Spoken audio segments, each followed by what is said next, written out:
Good morning students. आज हम class 12th biology पहला चैप्टर रिप्रोडक्शन इन ऑर्गेनिज्म पढ़ने वाले हैं। तो हमने लाइफ स्पेन पढ़ लिया था, तो इसलिए अभी हम क्या पढ़ने वाले हैं, रिप्रोडक्शन टॉपिक पढ़ने वाले हैं। तो रिप्रोडक्शन की सबसे पहले डेफिनेशन आती है एग्जाम में।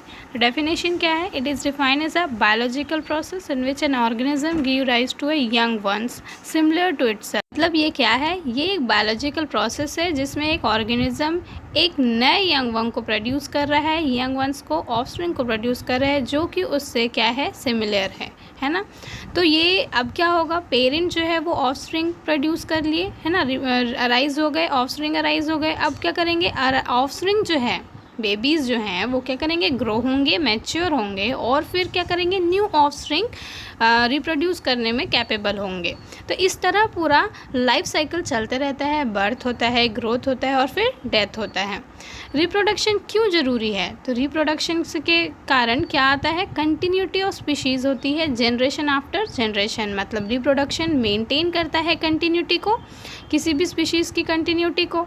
फिर यहाँ पे जो जेनेटिक वेरिएशन है रिप्रोडक्शन के दौरान, क्या पेरेंट से एग्जैक्ट कॉपी बनता है? क्योंकि आपको पता है कि रिप्रोडक्शन, मोड ऑफ रिप्रोडक्शन क्या है, असेक्सुअल और सेक्सुअल। तो सेक्सुअल रिप्रोडक्शन में क्या होता है, वेरिएशन आता है, जेनेटिक वेरिएशन आता है, तभी तो पेरेंट्स और ऑफस्प्रिंग, उनके ऑफस्प्रिंग जो है उनमें अंतर होता है।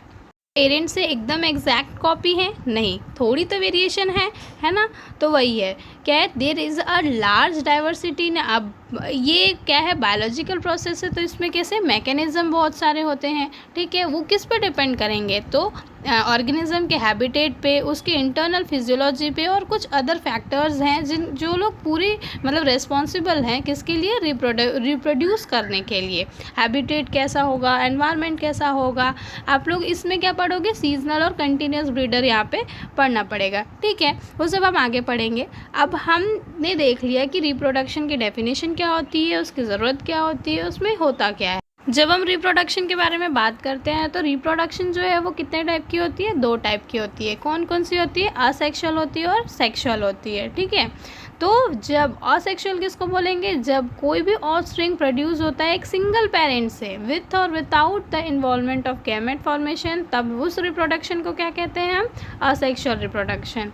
और जब 2 पेरेंट्स इन्वॉल्व होते हैं, ठीक है, when 2 parents participate in the reproductive process and also involve the fusion of male and female gamete is called a sexual reproduction. और यहाँ पे जो 2 पेरेंट्स हैं वो कैसे होने चाहिए, कंडीशन क्या होनी चाहिए, अपोजिट सेक्स के होने चाहिए वो लोग, ठीक है। और असेक्सुअल में क्या है, सिंगल पेरेंट, और यहाँ पे इन्वॉल्वमेंट होता भी है गैमेट का और नहीं भी हो सकता है, ठीक है। तो 2 टाइप के रिप्रोडक्शन, असेक्सुअल और सेक्सुअल। तो सबसे पहले हम किसकी बात करेंगे, असेक्सुअल।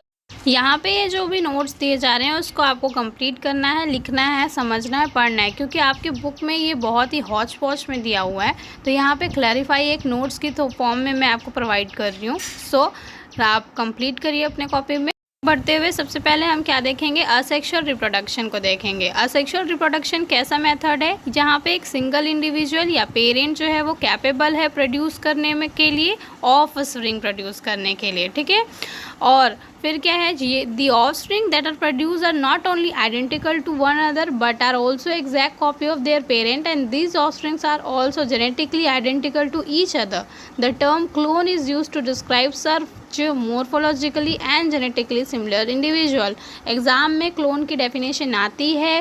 क्लोन एक वर्ड टर्म है जो किस लिए यूज़ किया गया है, मोर्फोलॉजिकली जेनेटिकली सिमिलर इंडिविजुअल। ये सिर्फ नीट के एग्ज़ाम में नहीं, एग्ज़ाम नॉर्मल 12th क्लास के एग्ज़ाम में नहीं, बल्कि ये यूपीएससी पीएससी में भी क्लोन शब्द यूज़ होता है कि हाँ, किस बायोलॉजी में क्लोन शब्द किसको डिफाइन करता है, तो मोर्फोलॉजिकली और जेनेटिकली सिमिलर इंडिविजुअल को ये डिफाइन करता है। मतलब जो बाहर से और अंदर से एग्जैक्ट कॉपी हो पेरेंट्स के, उनको हम क्या कहते हैं, क्लोन कहते हैं।